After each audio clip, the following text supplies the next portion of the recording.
It's the fight game. He's Icewater, I'm Puma, and we weren't on last week, so let's talk about the Canelo fight and against his opponent. And I kind of thought that this was going to kind of be what it was. It looked to me like a sparring match. It looked to me like Canelo was kind of carrying him a little bit. The young guy, Jaime, came out with, came up with a lot of fire. He came out with a plan. But after Plan B wasn't in effect, he couldn't do anything with Canelo. It just seems like Canelo is kind of doing this to celebrate Cinco de Mayo, to announce that he's the best boxer around. He's Mexican, this, that, the other. But I just still see him kind of picking his fights very carefully. Um, you had his potential new opponent in the audience, and he said he'll fight him. But I'm hearing that he wants like over 100 million or maybe even 200 million to fight Benavidez. So I'm not sure. Yeah, well, I mean, Canelo won that fight, and the opponent was young.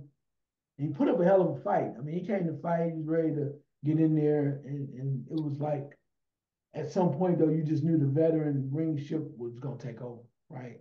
I think it'd be nice to see what his opponent does down the line in the future. Because if he fights like the way against Canelo, and if he's more consistent, then what can he do against other people that may not be on the same level, right? So it'd be interesting to see that. But Canelo's Canelo. He kind of pushing through, and like you said, at this point in his career, he fights who he wants to fight. He doesn't have to fight anybody. So but as you said, the name, David Benavidez has been thrown around, and it's a fight Benavidez says he wants for a long time. He probably has hurt himself to get the fight by some of his actions, right? Behaviors or what have you. Because and that's the thing that's the sticking point I think that Canelo has over him. It's like, you know what, you're not serious about this. And then once they finally said, he said, yeah, I'll fight you. Now, but in order for me to fight you, it's gonna cost some money, some real money. And from a Canelo standpoint, it is right now all about dollars. Yeah, He doesn't have to fight Benavidez. right. I mean, as much as people call him for it, it's not like you go, oh man, that's a must see fight. It's not. So if it's not, if it's and Benavidez is a tough customer. So if he's gonna take that risk, he's gonna have to get paid. That's Canelo that is. So I'm not mad at that. I understand. I want to see the fight too, but you can't be mad about a man trying to get his money. Yeah, And whatever money that is to fight Benavidez, a lot of people want to see it, and they think Benavidez can step up and hurt him or whatever. The question is the physical risk of being hurt worth the financial gain? yeah, End of the day, that's what it comes down to. yeah. So I fight the past weekend, Lomachenko against Cambosis. I think I knew that Lomachenko, just a matter of time, even though he hadn't fought, I guess, in a year, that he was just going to come back and outshine Cambosis. And you saw the ring generalship of Lomo. You saw, it was almost like he was like he was showing off his skills, and Cambosis could do nothing with it. And you saw it from the second round on that, okay, this fight is pretty much done, and it was only a matter of time before they stopped it. I put a bet on whether or not Cambosis would get knocked down in the second through the ninth round, and he gets knocked down in the 11th. And I'm like, man, you know what? Now on, after this Usyk fight, now on, I'm keeping my money in my pocket when it comes to boxing. But your thoughts on the fight, man? Yeah, well, I mean, from the standpoint of Cambosis came in with a plan. He had changed trainers. They're trying to do some other things. One of the things that the biggest issue for George Cambosis Jr. is the fact that he's been a slow starter, right? And they wanted to try to rectify that by bringing in some new corner talent, and it worked for a minute Hmm. until Lomachenko came in. He started doing what he does. I mean, with the movement and the slide, the ins and outs, and the angles, and from the standpoint of how he's able to hit you. And the one thing about it that why I thought it was going to be an issue for Cambosis is because of the factor that some of the same characteristics or some of the same things, the strategy that Devin Haney had in both fights. This was tailor made for Lomachenko because once he started going inside and moving out, and Cambosis could not really stop him from coming in. I mean, we saw that in both Devin Haney fights that he fought over in Australia. Right. That it was just a matter of time, as you said. And Lomachenko, with those angles, I mean, he was able to hit Devin Haney with those angles too. And if you keep going backwards, because Cambosis is more of a kind of come forward fighter. So, but a lot of people don't fight well off their back, going backwards. And at that point, it was just a matter of time. You can see where Cambosis was struggling and he wanted to revert back to his old style, right? But even that really wasn't paying him not paying huge dividends because of the fact that Lomachenko had that plan. He was in and out. He was here. He started getting closer. And as he getting closer and you can't hit him, that tells you his strategy is working, right? Because most guys, they start out a little bit far away and then they start moving closer to you, which means it makes you easier, more vulnerable to hit. That means that plan's working. That's what Lomachenko just kind of put himself here. And then when Kim Bosa caught him with a couple of times, with a couple body shots, some other things. But when he's here and he's able to dodge and move, he can get you, hit you real, hit you hard because of the strategy, the intake, and that's what he was doing. He, to me, I think when we were texting back and forth, I told you this was masterful. Mm-hmm. It was almost like he was just. This is almost a perfect fight for Lomachenko. Perfect opponent and perfect fight and perfect for his style, and he showed out. He showed out, and by showing out, I think Lomachenko's created some more opportunities for himself as we move forward. Yeah, speaking of that, you segue right into it. It was one thing I wanted to mention though. When Lomachenko is a southpaw, and the southpaw seem to move to the right, he moves to his right, but he's giving you a left as he's moving to the right, which is to me masterful because you're thinking that he's on a certain angle, but he's at an angle where he's hitting you, and it's hard for you to hit him at that particular angle. But you segue into this. People were talking about Shakur Stevenson and Tank Davis being the next opponents for Lomachenko. Of course, Lomachenko gets the IBF title after Saturday's fight. And so, what do you think about these matchups? Because this weight class is loaded, and you can't have a bad fight in this weight class. Yeah, styles make fights. We know that, and I think as great as Lomachenko is, Shakur Stevenson is a nightmare style for him, just because he understands the angle just like he does. I mean, Devin Haney kind of showed that a little bit, but he was susceptible to getting hit. I think Shakur is like, now you see me, now you don't. It's kind of one of the things. It's like it's chess. You're like, man, well, we thought he had the angles. This guy has better. He understands the angles better than he does. So I don't think that the Shakur Stevenson fight is really one that I know Bob Arum doesn't want because Lomachenko's his guy, and I know he doesn't really want that fight because you don't want to see that happen. So if you're gonna take a risk, why not go after a guy like Gervonta Davis? And I know it's almost like night and day. Gervonta is the boxer puncher. If he catches you, it could be night night. We get all that. But maybe Lomachenko feels like, at an angle, I can really, you know, stay away from this guy and maybe even hurt him. That's the other thing. A lot of people don't think, how good is Gervonta Davis's defense against a quality opponent? I mean, we saw him fight, what's my guy's name? Shucks, I can't even think of it, where he knocked him out in the sixth round. Daggone it. I can't, his name escapes me. But anyway, a fighter like that that's a little bit more faster and come along and let me check it with those angles.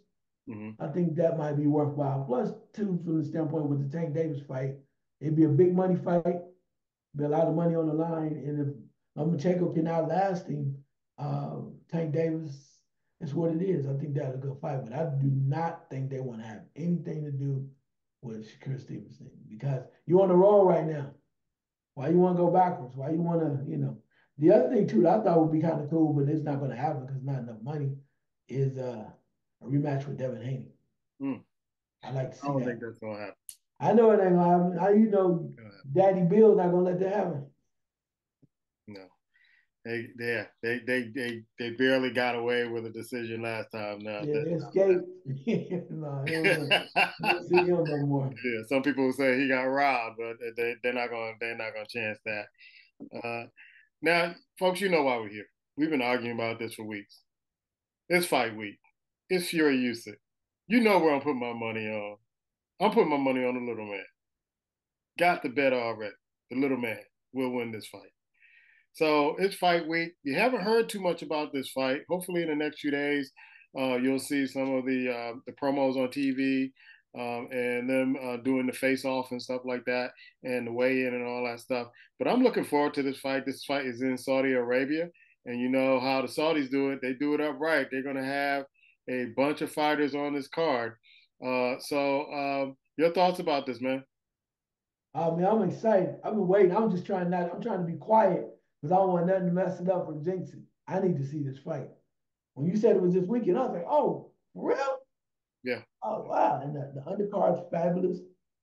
So, I mean, I want to see this. I've been waiting on this fight because everybody, including you, most people are like, because Usyk beat Anthony Joshua twice. Like, huh?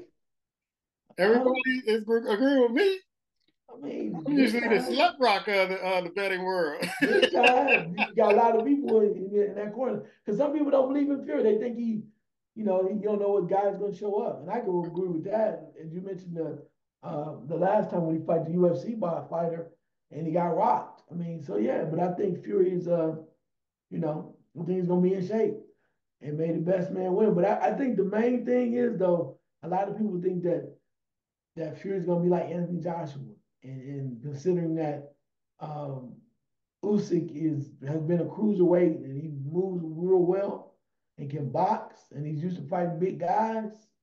I don't think you ever seen nothing like this man though.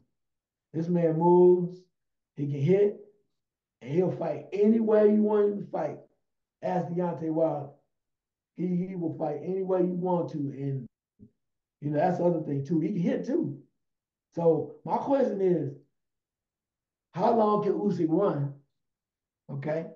Are you running? He's running. Don't think he ain't. Look, you sitting there looking like he gonna be right there in the middle of the ring. No, Run, sir. Huh? run. Yeah, he gonna run. He gonna be on his bicycle. He gonna box. Yeah. He gonna try to You're do gonna like he did. dance. Huh? You're gonna dance. Dan, whatever you dance, box, run, call it what the hell you want to. You're moving. You call it what you want to. You put any time you want to. It's still a pig. He gonna All right, run. all right, give me a prediction. Give me a prediction. I know you've been holding off on this. I'm gonna give my prediction, but give me a prediction. All right. Let me see. Amen. Here we go. All right. Usyk, no, I'm playing. No, I have Fury winning the fight round 8 or 9. 8 or 9. I'm thinking more 9 because I think that I like the stamina of Usyk. I think he's going to be around for a while, but I think it's going to start to take a toll on him because the one thing about Fury, if he see blood, he start hitting him real hard, he gonna try to take him out. The eyes Deontay. So I see, and I just came off top of my head with this. I'm gonna go with Fury in 9 TKO. Okay, I'm gonna go with Usyk 12 round unanimous decision. I think it's gonna go the distance. I think Usyk is gonna rock him a few times. I think they're gonna rock each other, but I think Usyk is gonna get the best of him and get Fury in trouble because I don't know if Fury can really handle that southpaw style. And Joshua couldn't handle it, so I don't think Fury can handle it. I know you ain't comparing Fury and Joshua right now. Hey, they're both from the little pond, little over the great pond, the little country over there. They might have the same, trouble with southpaws. And I saw Joshua have trouble in 2 fights. He couldn't figure it out in 2 fights. I think Fury, I don't care how many sparring partners they gave him who were southpaws. I don't think he can handle Usyk, and I think Usyk is much more powerful than I think Fury is really kind of anticipating. So I'm gonna go with Usyk. I've been saying Usyk for weeks. Usyk 12 round unanimous decision, no split decision. If it's a split, we're in trouble. We're in trouble. See that? I'm gonna say this. I think the X factor too is trying to Sugar Hill. Yeah, you You always know, have to put him in the because mix. they always when it comes to these type of fights, like even with all the fights with after he took over after the first fight when fighting my guy when he fought him, it's like they have a plan, and I'm sure they've been watching right very closely. And with that being said, it's like, okay, I mean, I'm sorry, I was talking about Wilder. But when they have a plan, like they did against Wilder the second time and the third time. And I think the same thing goes here too, because they know that Usyk is very mobile. He can hit. He's a champion. He's a hell of a fighter.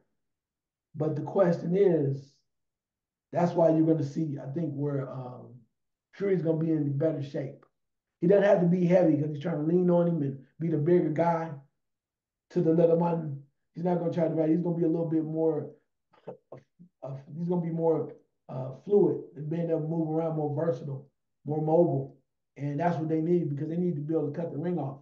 I think that's one of the things that Anthony Joshua had problems with. I think he had stamina issues. Yep. Plus, too, I don't think he just didn't seem to be in the right mindset either time that Anthony Joshua because the guy that fought Usyk and the guy that's fighting now, to me, is like night and day. Hmm. Not the same dude, not the same guy. I'll give you that. Yeah, you know what I'm saying. But with Fury though, and I know you say what was it? What was your guy? That he almost lost to and got rocked, UFC guy. Oh, Frank Ngannou. Yeah, Francis got it Ngannou. right. So it's like you can't even look at that the same way because when you see his body and you know that he's serious, he's a totally different fighter, and he's probably one of the smartest boxers. And it took me a long time to come to grips with this, particularly because nobody prior to when Wilder was in his heyday or when he was really focused could really take that punishment. And I just think that what Fury's going to do is he's going to take his time. He's going to wait. He's going to box him and play with him a little bit. And then once they start getting into it, he has his he has a hell of a punch, man. Yeah. And I don't know if Usyk, the little man, has ever felt anything like this because he damn sure didn't feel it against Anthony Joshua. We know that. He So was, you know. so my advice to Usyk is watch the ear punches and watch the elbows. Well, hell, what would boxing be without with those two things? Without those, that's boxing, bro. Watch the ear punches. Go talk to Wilder. Watch the ear punches. and Now, watch the now, elbows. now, now, that's why Wilder lost because he's the ear punches. All I'm saying, watch the ear punches and watch the elbow. Don't let him get so close where he's trying to punch you in your ear or get an elbow. like Yeah, because we know that's the reason why he lost his equilibrium, right? That's yeah, what. yeah, yeah. So let me just say that I say I'm gonna give him a little advice too. Get you a great pair of sneakers because we know you're gonna be running all night. Get you some top of the line shoes where you can be zipping and moving because we know you're gonna be running all night long, little man. Shock the world, little man. So let's talk about the Maloney fight, and we saw that over the weekend. And I thought Maloney came in pretty good. He was looking pretty good in the early rounds, but he kind of let the fight go, and then he said, "You know what? I'm done with this. The boxing game is corrupt, and I'm tired of them stealing fights from me." And he retired right then and there. Maybe he'll come back. Maybe that was a rant. I don't know. But I kind of thought he didn't do enough to win the fight, and he felt he won the fight. And there was a lot of different perspectives in who won the fight on that card. That's why I was glad that Lomachenko took his man out in the 11th, 10th, or 11th round. And so to not put it to the judges because the judges were making some kind of funny decisions that night. Your thoughts about Maloney? Yeah, Andrew Maloney is part of there's like a family of boxers. He and his brother, the youngest, I think, boxers in that family, and they've been known to be really hard hitting, greedy type guys, right, from overseas. But in his fight against Pedro Guevara, I think he just got fed up because in the past he's been involved, or he and his brother have been involved in some very controversial fights Mhm. where they thought that the referees could have done more, or they were point was taken, or whatever. So there's been some controversy there. So the Maloney family in boxing is no stranger, right, to controversy. So after a while, even though he might have thought he gave his best in this fight, sometimes it's just not good enough. Right. And I can see him being fed up by not receiving the decision, even though maybe he didn't win. But when you've been doing this for so long and feel like you've given your best effort, you train real hard, and then sometimes you come in a fight like this against a guy that you probably thought you could beat easily, hands down, and you lose, yeah, that can mess with your psyche too. Just kind of tear you up inside and just mess with your psyche. So I get it. I understand it. I understand where he might be very frustrated. And hey, if it's like that and he's feeling that kind of way, maybe it is time for him to walk away. Yeah, tired of dealing with Mr. Gray. Back in the old days, Mr. Gray sitting in the audience. So I know there's some other boxing news. I'm gonna let you take it away right now. What are some of the boxing news that folks that watch this show can use? Yeah, right now I'm trying to figure out what's going to be next. We know what Terrence Crawford's what he's doing there, but the question is, what is going to happen with Fedora, right? Fendora's sitting there pretty after winning that title. Terrence Crawford really would have the opportunity to fight him. There's a chance that they're saying that Fedora is talking about a lot of people, but one of the names that been mentioned is Errol Spence Jr. And I think they would probably take this group will take that fight because of the fact that Errol Spence Jr. is coming off a huge loss. We know the tragedies and other things that some accidents that he's been through. And as long as you think about, I think he had detached retina surgery, also had surgery for cataracts. And you don't want to just say that he's tailor made for what they're trying to accomplish, but he will be a little bit more maybe vulnerable to like what Fedora's doing. So we're looking at that standpoint too. And the question is now what happens to Devin Haney, right? It appears like Ryan Garcia is not really interested in rematching at all. So be careful and watch the strategy. What's going to happen there? One of the fights I know is coming up down the line going to be on that Terrence Crawford card is I think it's very important to watch. I think I told you guys this before, and I might be wrong, but I'm going to see how it goes out. Mr. Tazoo. Everybody thought because Fedora won the fight based because it was all blood and everything like that too. That might be true, but as I said to you, the style that Tazoo fights is straightforward. He's more uh, slower. He doesn't have a lot of mobility. He doesn't show a lot of versatility. I said, so with that being said, he is taking on, I think he's going to fight Virgil Ortiz Jr. And I understand why Tazoo wants to take the fight because he wants to get back in the mix real quick. And if he can beat Virgil Ortiz Jr., God bless him. That'll put him right back where he wants to be in the mix as far as that division or divisions. But Virgil Ortiz is a young, hungry, very skillful boxer. And when I saw that matchup, I was like, ooh, that's one to watch because I mean, wow, you just want to see that and see how it comes off. So I think there's potential this time for a lot of fights, particularly if we get that Benavidez Canelo fight. I think that's great. And whoever Terrence Crawford fights after this, but again, uh, Shakur Stevenson, wherever he wants to go, Tank Davis, right? Everybody wants to see Tank Davis and Shakur, that type of thing. But I'm gonna throw one other thing to you, actually, real quick. We know about in a way the monster Yeah, fought recently and got rocked for a yeah. minute. I knocked Uh, down first time in career, I believe. yeah. I told you guys before. I think the monster's younger brother is fighting one weight class below. There's a guy, I think he's from Japan. I don't want to mess up. China and Japan. Lord knows, I don't want nobody coming for me. But his name is Nakatani. And he's right there. He's very, what they're probably going to do is have the Monster's brother fight Nakatani first. I want to see Nakatani versus the Monster. So you want to fight the two brothers? Yeah, yeah. I want him to fight the Monster, of course, but they're probably, you know how that rolls. Yeah. They're gonna make him prove that he's worthwhile and give the other brother a shot first.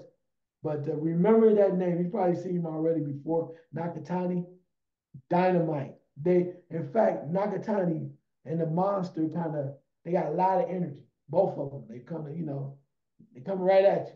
It's kind of like when you saw Juan Manuel Marquez and Pacquiao fight the first time. One of the best fights in history. You want to see a real fight?